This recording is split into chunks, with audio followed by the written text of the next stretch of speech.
पावसाळा तोंडावरती आलेला आहे आणि वसईविरा महापालिकेमध्ये 3 महिने झालेले आहेत. महापौर बसून देखील वसईविरा महापालिकेची जी समितीची निवडणूक जी आहे ही कुठेतरी पार पडत नसल्याचं चित्र आपल्याला पाहायला मिळत आहे. आपल्यासोबत महापौर आहेत. सर, काय सांगणार, कशामुळे या निवडणुका रखडलेल्या आहेत? बघा, महापालिकेची निवडणूक झाली. आता 9 म्हणजे प्रभाग समित्यांचे सभापती असतील, महिला बालकल्याणचे असतील, आरोग्याचे असतील सभापती, उपसभापती, या निवडणुका घेणं कायद्याने बंधनकारक आहे. परंतु कुठून तरी बाह्य हस्तक्षेप या महापालिकेमध्ये सतत करण्याचा प्रयत्न चालू आहे. गेली 5-6 वर्ष प्रशासकीय राजवट होती आणि त्याच्यामध्ये ज्या गोष्टी घडत होत्या तशाच इकडे आता परत घडवण्याचा काही प्रकार चालू झालेले आहे. म्हणजे सनदशीर मार्गाने महापालिकेचे जे अधिकार आहे, महापालिकेच्या अधिकारामध्ये राहून जे ठराव मंजूर झालेले आहेत असे ठराव विखंडित करण्याचा प्रयत्न ह्या नवीन जे लोकप्रतिनिधी झालेले आहेत, आमदार आहेत, त्यांच्याकडनं होतो आहे. आणि कुठेतरी दिशाभूल करून, मंत्री महोदयांची दिशाभूल करून या निवडणुकीला खो घालण्याचा प्रयत्न होतो आहे. निवडणुका लागल्या देखील होत्या, जिल्हाधिकाऱ्यांना जबाबदारी दिलेली निवडणुकीची, परंतु अचानक ती थांबवण्यात आली आणि हे संपूर्ण कोर्टाचे निकाल बघितलं तर बेकायदेशीररित्या चालू आहे. त्यामुळे पावसाळ्यामध्ये आहेत, आता जूनमध्ये शाळा सुरू होणार आहेत, तर मुलांचे प्रश्न आहेत, आरोग्याचे प्रश्न आहेत, अनेक छोट्या छोट्या कामांचे प्रभाग वाईज प्रश्न आहेत आणि ते सगळे रखडलेले आहेत. म्हणजे या बॉडीकडनं या पावसाळ्यामध्ये, म्हणजे पावसाळा सुरू झाला की अनेक कामं थांबतात.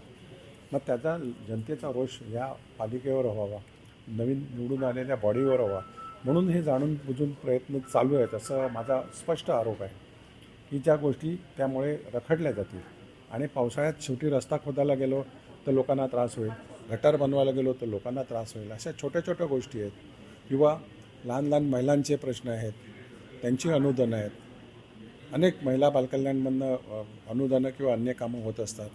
मुलांच्या शाळा सुरू होतील त्यावेळेच्या काही गोष्टी आहेत, अशा लहानसहान गोष्टी आहेत आणि प्रभागावर अनेक गोष्टी आहेत. या सगळ्याच्या सगळ्या रखडल्यामुळे नागरिकांचा रोष शेवटी नवीन निवडून आलेल्या बॉडीकडे येऊ शकतो आणि हा जाणून बुजून हा जो प्रकार चाललेला तो योग्य नाही. हे असंच चालू राहिलं तर शेवटी आम्हाला देखील कायदेशीर बडगा दाखवावा लागेल. सर, कशामुळे या निवडणुका रखडल्या जातात, का विरोध केला जातो? मी तेच तर आता सांगितलं तुम्हाला, काही जाणून बुजून का असं सगळं रखडवायचं, म्हणजे नागरिकांना ह्याच्यात लक्षात येत नाही आणि मग सुखसुविधा द्यायला आम्ही कुठेतरी कमी पडू. त्यामुळे आता ह्या सगळ्याच गोष्टी बघितल्यानंतर सगळ्या प्रोसिजर बघा, कुठचीही करण्यासाठी प्रोसिजर करायला लागल्या की किमान 2-3 महिन्याचा कालावधी जातो. म्हणजे ह्या 2-3 महिन्याचा कालावधी त्याच्यामध्ये निघून गेला तर पावसाळा तोंडावर येतो आणि पावसाळ्यामध्ये कामं न झाल्यामुळे लोकांमध्ये एक प्रकारचं राग निर्माण, चीड निर्माण होईल का बाबा नवीन बॉडी येऊन देखील आता कामं होत नाहीत आणि तो राग नागरिकांचा नवीन बॉडीवर होईल. आणि हे जाणून बुजून मुद्दामून केलं जातं का या बॉडीला बदनाम करण्यासाठी अशा या गोष्टी जाणून बुजून केल्या जात आहे असा माझा स्पष्ट आरोप आहे. आता कशा पद्धतीने आपलं कामकाज सुरू आहे? शहरातील अनेक विकास कामं रखडलेली आहेत, या प्रभाग समितीच्या निवडणुका देखील होत नाही आहेत, त्यामुळे आता कशा पद्धतीने आपण याकडे पाहताय? तुम्ही बघितलं असेल का आज गेले 3 महिने सकाळपासून संध्याकाळपर्यंत नागरिक मोठ्या प्रमाणामध्ये स्वतःच्या पत्रातनं पैसे 100, 200, 500 रुपये खर्च करून लांबून लांबून इकडे मुख्यालयामध्ये येतात. तेच जर प्रभाग कार्यालय झाली असती, सभापती झाले असते तर त्या ठिकाणी त्यांनी जाऊन त्यांची कामं केली असती. इकडे सकाळपासून संध्याकाळपर्यंत आम्हाला नागरिकांच्या समस्या सोडण्यात, त्यांना प्रश्न समजून घेण्यामध्येच आमचा, तुम्ही बघितलं असेल का, वेळ जातो आहे. का जो वेळ आम्ही प्रत्यक्ष फील्डवर फिरायला आम्हाला मिळाला असता आणि त्याच्यात आम्हाला ते काम जास्ती आम्ही मोठ्या प्रमाणात केलं असतं. पण आज बघितलं असेल तुम्ही, सकाळपासून संध्याकाळी 7 वाजले 8 वाजले तरी नागरिक येत असतात. शेवटी त्यांची कामं प्रभाग समित्या न झाल्यामुळे अडतात आणि तक्रारी घेऊन कोणाकडे जायचं आहे अपेक्षेने ते आमच्याकडे येतात.